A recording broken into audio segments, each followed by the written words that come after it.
live, special, incredible interview with Lord David Cameron, D-Day, Rishi Sunak, Crisis, and the German Chancellor UK 24. You were attending that event.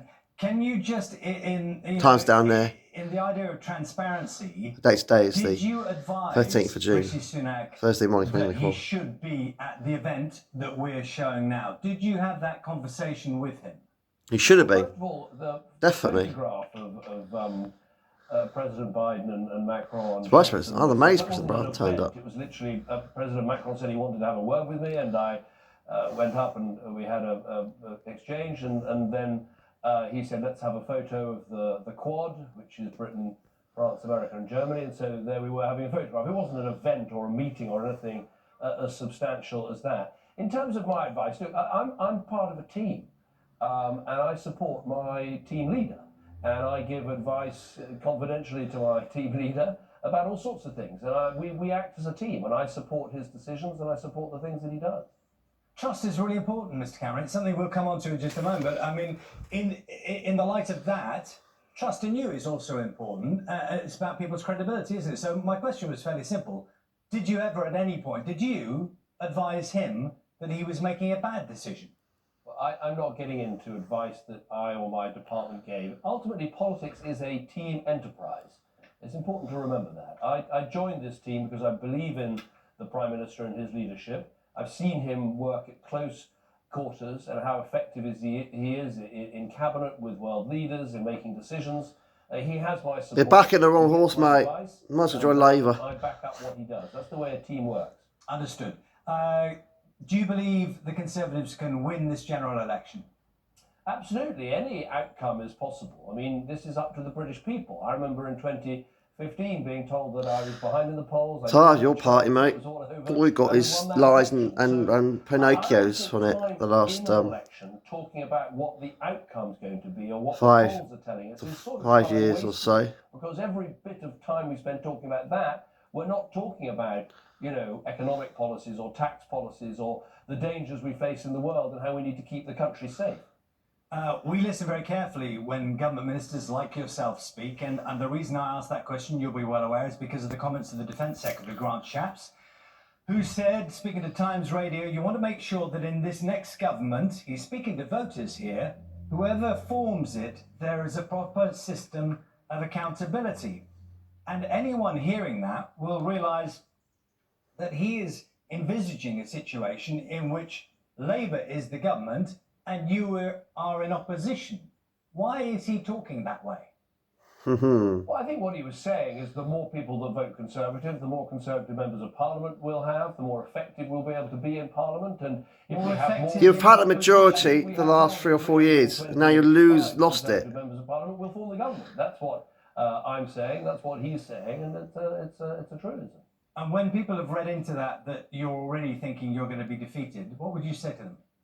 I would say that it is a cliche to say there's only one poll that counts, and that's the one on election day. But nonetheless, it's true. And the public have got this, you know, huge opportunity to make a decision. Do you want to carry on with Rishi Sunak, who in the last 2 years has got inflation down from 11% to 2%? He's got the economy growing again. Yeah, he borrowed all that money, and you haven't chased up the people that stole the money in the pandemic, in lockdown, in furlough. The criminals have got away with it in London, and the Russians stole our money as well. Or do you want to take it's a scandal. Keir Starmer, who doesn't have a plan for the future of the country, and who the last election was telling us that Jeremy Corbyn was the greatest thing since sliced bread, although last night when asked about it said, well, he only said that because he thought Labour wasn't going to... Don't like Jeremy Hunt. He wasn't telling us the truth. Locally into Haslemere. So majority of my friends, thousands of friends who Haslemere don't like Jeremy Hunt. He needs to go as well. The national service idea, has that changed? I mean, it was suggested as a big idea, and there were a certain number of days attached to it and how it would work. I vote Liberal and sorry, locally I would. Is that correct? Already that has get this bloody Conservative out. Changed. What the Prime Minister set out is the basic framework, which is this is something for 18-year-olds, that there's a military option that around 5% would take, and I think that would be great for the future of our armed services, because of course it's going to give you a sort of reserve through those people's lives, and they're going to have extraordinary skills they'll build up in their civilian lives. But the key thing is there's going to be a royal commission that's going to look at all of this in detail, because it's an immensely complicated undertaking. I know from introducing National Citizen Service myself for 16-year-olds, which has been And it's your fault we got into this mess with Brexit. You're behind the downfall of this country we live in. About trust, and I want to quote to you words of your own that you may well remember from when you were Prime Minister. This is March of 2013. And you said, my party has a clear aspiration to reduce net migration to just tens of thousands over the coming years.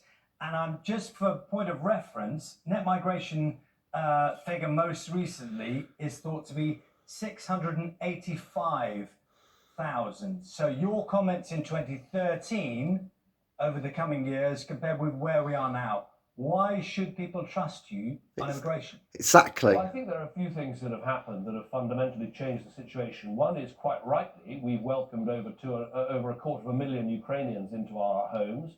We've also welcomed over 150,000 Hong Kong Chinese. Again, I think correctly, I think the right decision was made there. But crucially, COVID, the after effects of COVID, seemed to reduce our available workforce by almost 1 million people. And business can't suddenly change its practices so quickly. And so we've seen a big increase in net migration as business has brought those people in from overseas. So the crucial question, I think, at this election is who is going to come up with that combination of immigration control, but also welfare reform to get British people of working age back to work. And then crucially, who's going to have the training program and the education program to make sure that people can fulfill the jobs that are being created. I dare say some people might say, Mr. Cameron... Just let me finish this point. Okay. What you've heard from Rishi is, yes, we're going to deliver that welfare reform with back-to-work tests and all of that, and we're going to create 100,000 new apprentices, as well as continue... Here we go, here we go. So I think we've got the three-sided answer of immigration, welfare and education, and I'm not hearing that from the Labour Party. I dare say some people would ask a more fundamental question, which is why the Conservative Party doesn't do what they say they're going to do.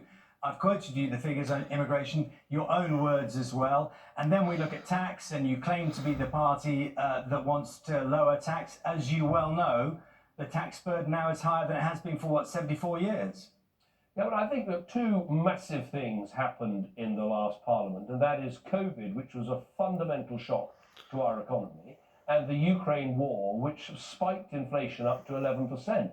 And, you know, clearly this didn't just happen to Britain, this happened all over Europe, all over the world. We've been recovering from those two shocks, and I would say the real test for Rishi Sunak coming in as Prime Minister is how are you going to get the British economy back to growth and back onto an even keel after those events. And he's passed that test. We went from 11% inflation to 2% inflation, and our economy now growing faster than France, Germany, Italy or America are the most recent figures. That was the key test. And I think a lot of the election campaign, sometimes commentators forget... Too little, too late. Too little, too late. Two huge icebergs that hit the British ship of state and had a massive impact on it. I just need one last question, if I may, Mr. Cameron. This is about Craig Williams. New name to a lot of people, who is the Prime Minister's Parliamentary Private Secretary, understood to have placed a bet with Ladbrokes on the date of the general election. What is his situation as we stand this morning?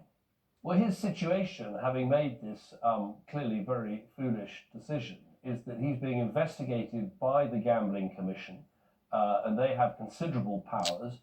Oh, you really are bad pie. And I think we have to let that investigation take place, and so I can't really comment any further on it. Are you happy with him standing as a candidate for the Conservative Party? Yes, all the nominations are in, and candidates are standing, and I don't think we can change that. In fact, well, that's that. I'm not voting it to the Conservative Party. I don't know what you guys think about it. Alterations after this is crookedly bad. But obviously he's going to be investigated and will have to face the consequences of that investigation. Foreign Secretary, thank you very much for your time this morning, Lord Cameron. The Titanic has And sunk. of course, full details of There you all go, candidates in all Please Christ, Michelle and Simon Jones, the force be with you always. This is my friend Sparky and Jim every Friday, 3 to 5 p.m. IT Friday, So Hills Radio every Friday. And it's my friend Shane live with Cindy Lou every Friday at 10 a.m. to 12 p.m. every Friday on the Surrey Hills Radio. And it's my friend John the Last Show every Sunday at 9 a.m. to 12 p.m. on the Wake Ratio every Sunday. This is Scott and Simon Jones. This is pretty brutal politics for you guys.